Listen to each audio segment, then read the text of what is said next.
We have the unique opportunity to do a review on a new still, and we want to do it with All you. you moonshiners, if you want to hear about the kind of booze that they serve around here, made a way back in top of them hills. Welcome to Barley and Hops. I'm George, the channel that dares to unlock all those mysteries of home distilling.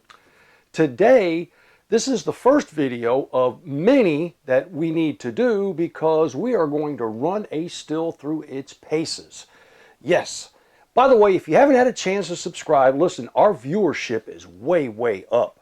So I know that there are many subscriptions still left out there. And I understand the apprehension. But if you do get a chance, just subscribe, share us with your friends. And if you click the bell, of course, you get updates on all the new videos that we always post. Now, on to bigger and better things and why we're here today. A company out of Novosibirsk, yes, I think I said that right, in Siberia, in the Russian Federation, and that is all the way around on the backside of the globe. And I'm not trying to give you a geography lesson, but I'm telling you it's an 11-hour time difference, so they're almost directly on the opposite side of the globe where I'm sitting. I bring that up because the shipping, they sent me this still, and the shipping of this thing, it's the Stillman X, took 12 days. They used DHL. 12 days, it was here. Pretty amazing. And if you're interested, here's, you can see a little bit here of, I went through the unboxing routine, and I was just kind of amazed at how well it was actually packaged, and it made it all that way without any damage, scratches, dents, or anything.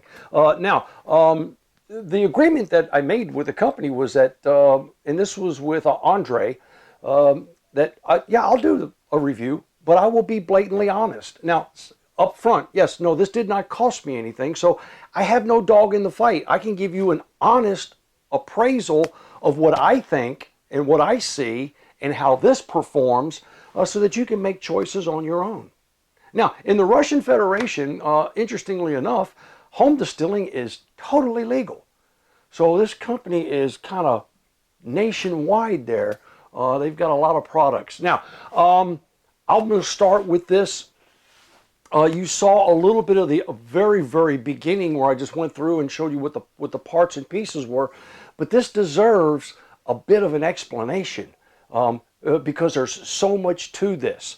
There are many different ways and different systems, and we're all accustomed to that already. I mean, we go from the Mr. Distiller to the T500, to a regular column still, a pot still, a reflux still, or a combination still, all the way up to the bubble plate. I mean, we have so many versions and variations of the same process.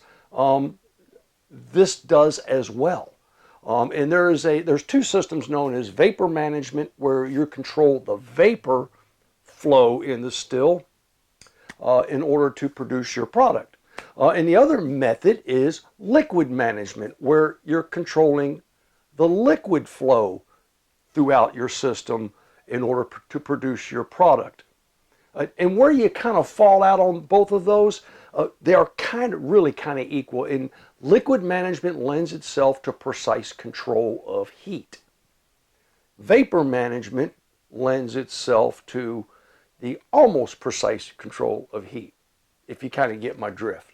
So that would be beneficial for those out there who are trying to make a decision. Now, up front also, this is probably not the still for your very first time distiller.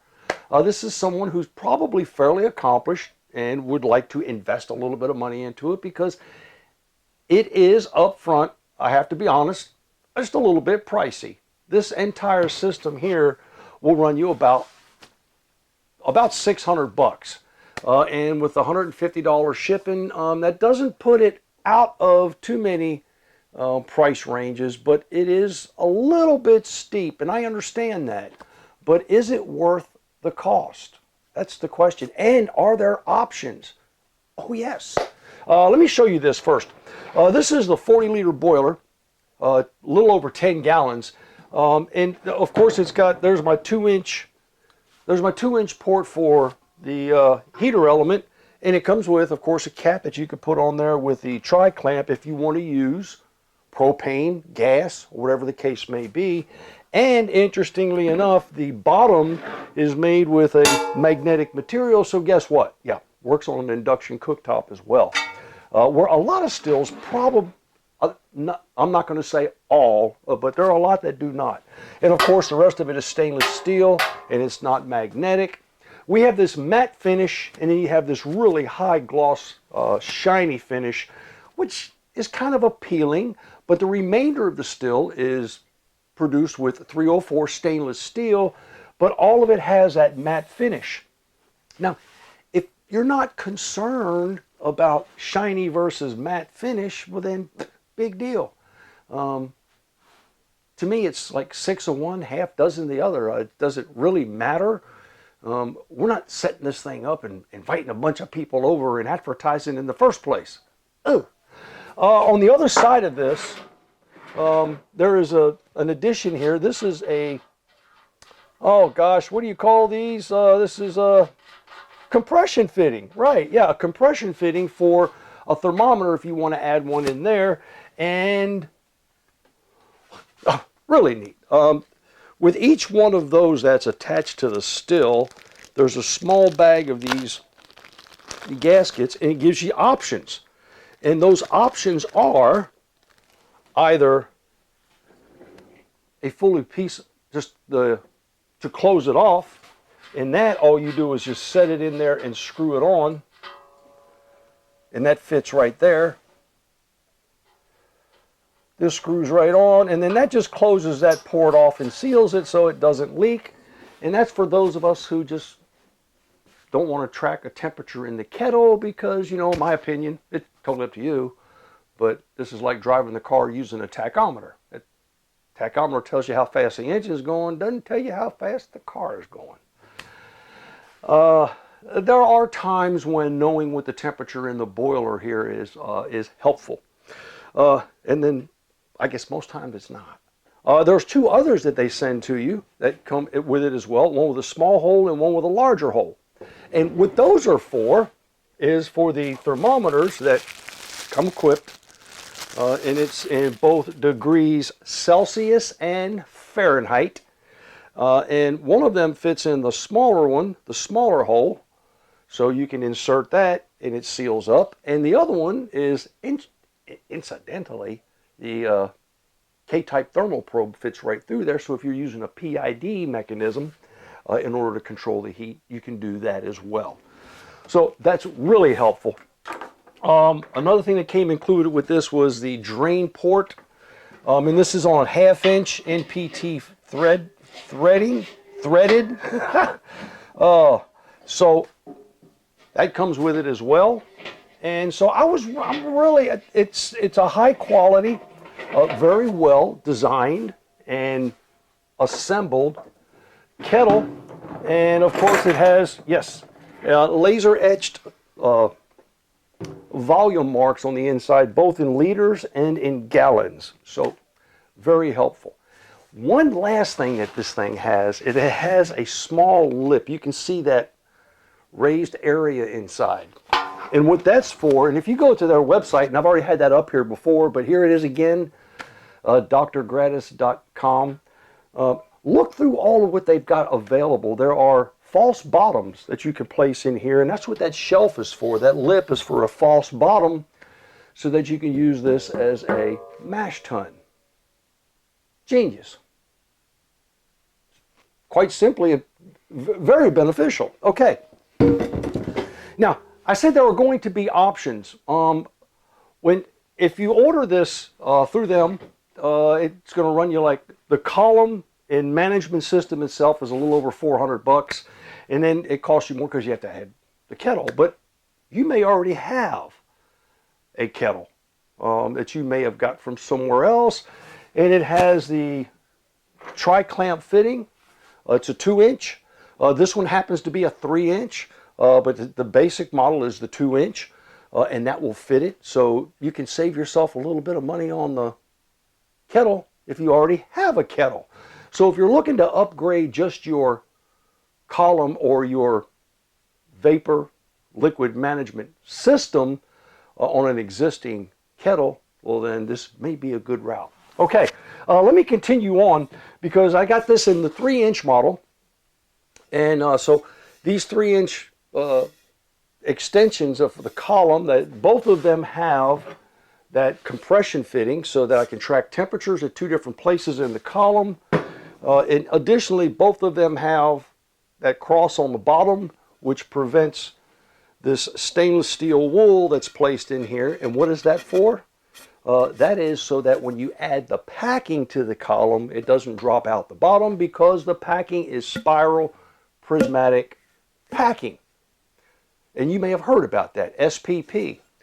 And they're really, really small, fine stainless steel springs that are, you get so much more surface area because they're so small and they pack in together. It really improves and increases the efficiency of a reflux. Additionally, okay, so that's 2 of those. Let me set those aside because I don't want to get in the way. And I'll put that there. Okay. Something I found that was really, really interesting are these liquid, I guess you call them a liquid management disc. And these are placed inside the column, one halfway in the bottom to the top, and then halfway in the top column. And what they're for, they go in this direction. Because you know, as if you're running this as a reflux still, and oh, by the way, I never mentioned, it's time, yes. This thing operates as a pot still for stripping runs, or a reflux still, or a rectification still. And you can run it in liquid management mode, you can run it in vapor management mode, or you can run it in regular pot still mode. So you've got all that flexibility. But in reflux mode, when you've got all of that distillate that's being pre-condensed and it's dropping back down the column, sometimes you have what's known as the wall effect. In the wall effect, what happens is, sometimes, again, it all depends because you can't see inside the column, is that your liquid will attach itself to the outside wall and just kind of flow past all your packing, and you may not be getting the full effect or the full effectiveness of your column packing. Well, when you place one of these in there, what happens is that the liquid adheres to this disc and then flows down the screen and then drops through the center. So it causes that liquid that's flowing back down the column to drop straight down through the column through all of your packing. So that is really, really an ingenious, not an adaptation, but an ingenious addition to what they have offered here today. Let me keep going because this gets better and better and better. Now, if you're on their website, oh, by the way, browse through it. I've spent hours just kind of searching and looking, and I mean, there is so much available. I can only tell you what I found on the website, and I found everything from small pieces to extra grommets to larger kettles to different columns to different systems. To, I mean, you name it, it's almost there. Okay. Oh, yes. The condenser. This is a shotgun condenser, and this is a 2-inch condenser. It's pretty long, so it's really, really effective. And it's got 4 pipes and also a torpedo tube in the top. So that makes that a relatively very, very efficient condenser. And I'll show you this all assembled in a couple of different ways because you have options. This is the reflux chamber. And the reflux chamber in this particular instance, when used as a reflux still with liquid or vapor management, goes at the top of the still. So this would actually go at, and I don't want to get there yet. Gosh. We use this as an example. This goes at the very top of the still. And so, of course, you got water in and water out. It wouldn't matter which one you went to. But it has a vent. And most folks would theorize, well, if it's got a vent, well, then it's going to be losing alcohol. It's not the case. And the reason why it has a vent is because it is at the very top of the still, and you need atmospheric pressure in order to keep it from building up unnecessary, dangerous levels of pressure in the kettle. So anything that gets into this is going to condense and drop. Now, what condenses first? That's the question for the guy in the back. Yeah, we all know that.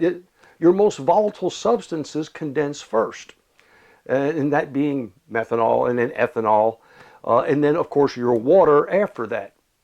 So if anything does escape, it should be water, if it does escape, but in this particular case it doesn't. This is merely a vent to allow atmospheric pressure, to allow everything that's been condensed to drop back down. Otherwise, it would create a vacuum and it would never go anywhere. Hope you understand that. That's relatively simple and straightforward, but these things are pretty neat. And it's got, again, it's got a large finger in the center and the torpedo circled stainless steel tubing around the outside. So that's really effective as well. Oh, the vapor management and liquid management system itself is here.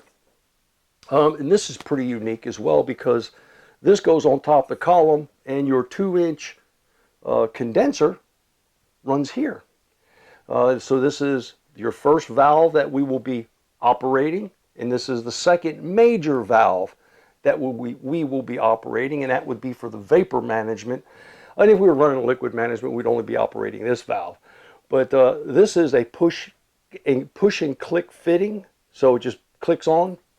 Pretty interesting. And you'll see inside there how that's designed so that anything that condenses in that reflux chamber hits that dish, and that's a convex dish, and it causes your liquid to flow over it. And of course we have a place for a thermometer here as well, and you've got a window to watch the action take place. Oh, as I get through these, this is pretty amazing. So far so good. Value versus desire and need, we're just sort of like equal. You know, it's what you are willing to expend for a product that, or a device that will do what it is you want it to do. Oh, additionally, it comes with the 290s, of course, with a place for a thermometer, and that is for operating this as a pot still, so that you can run from the kettle up and across, and then run your 2-inch condenser straight back down. So, and we'll show you that when we get that assembled, and I'll show you what it looks like. Something I should have started with is with the lid. And this is a flat lid. It has a standoff with a glass. There's a glass standoff here, and this is for the 3-inch column. The standard is 2-inch. But this gives you a chance to see inside. Do you really need to see? Probably not. But if you can, yeah, why not, right? And interestingly enough, they laser etched Barley and hops brewing on that, so I thought that was a really nice touch. And so this mounts on the very top of the kettle, and of course your column mounts on top of that. Now, this does come with all of the tri-clamps and gaskets, and of course thermometers that are needed. And one last part that is really, really neat is this collection cup. And this collection cup goes on the bottom of the 2-inch condenser, so that, here, goes on the bottom of the 2-inch condenser. And what that allows you to do is to be able to see what's going on, because as you're making adjustments in the vapor or in the liquid management mode, you'll be counting drips as they drip through here. So it gives you a chance to see that. It's a really neat added addition to this. You put a tube on here and goes into either a parrot or either into a jar. And this is, of course, the vent, because otherwise it would, same thing, you need atmospheric pressure, or at least a balance of that in order for that to flow. So that is kind of it in a nutshell. A little pricey? Yeah, just a little bit, but still comparable to some of the systems I've seen from other manufacturers. But the jury's still out. We've got to find out what this thing can actually do. And so first thing I'm going to do, let me set this up and show you the 2 different configurations.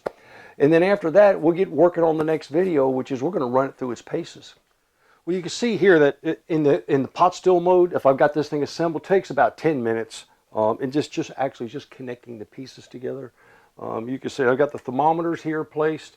That goes across into the condenser, and then my sight glass for my product output. Okay, this is now the system, and again, it's another 10-minute adaptation or adjustment from the pot still mode to this.